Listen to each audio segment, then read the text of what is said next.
Thank you, Bishop. And before I start my formal comments, I just want to, again, express my condolences to the victims and the families and all those, and to our community who also feels the effects of this gun violence. You know, bullets don't only kill victims, they rip apart entire families.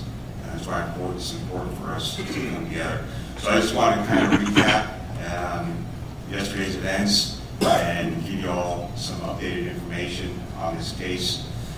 So again, the initial homicide happened at 11 a.m. yesterday on Hialeah Street. The victim is 38-year-old Natasha Augustin, who happened to be in a car with a friend when she was shot by the suspect. Homicide detectives responded to the scene at 11 a.m., collected evidence, talked to witnesses, did interviews, and they quickly identified Keith Moses as the suspect in that case. So they had cleared the scene.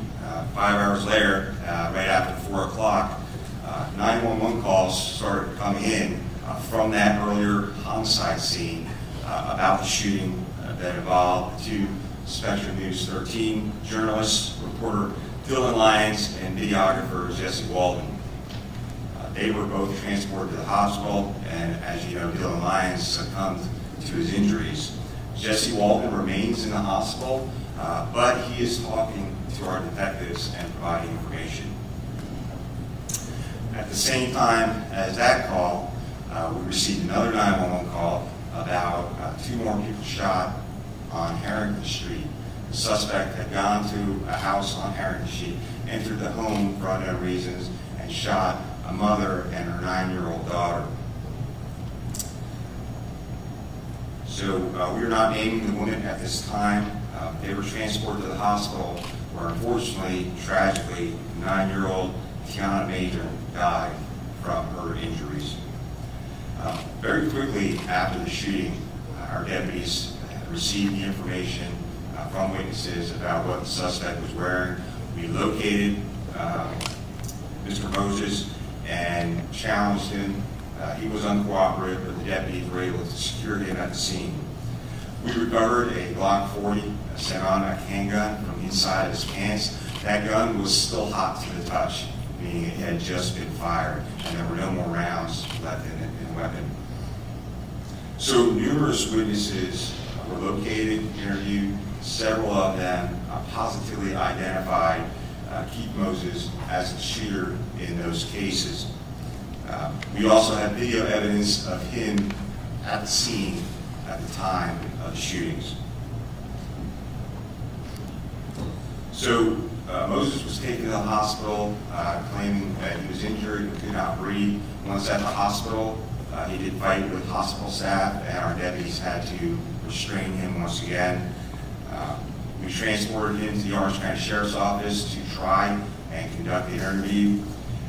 Moses pretended to be asleep and did not speak with our detectives, but at one point he began physically resisting our detectives and again had to be subdued there at the Sheriff's Office. So he is currently in Orange County Jail. He's charged with first-degree murder of Miss Augustine.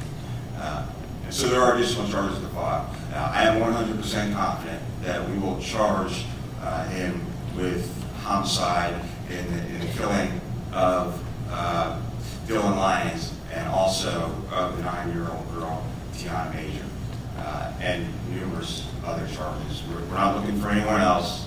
He's our guy. He's the suspect. You know, obviously, we're still going to do ballistics testing on the firearm, but our detectives believe that was the firearm used in this case. So again, he does have a criminal history. Many of the arrests stemming from when he was a juvenile, including possession of a firearm by a minor and robbery with a deadly weapon. I also want to acknowledge the brave WFTV news crew who was there, witnessed the shooting, and then rendered aid to the journalists until our deputies arrived. And again, I just want to offer my condolences to the victims, the families, our media partners who we work so closely with. And we also will be releasing body cam footage of the arrest and takedown later today. And I'll come back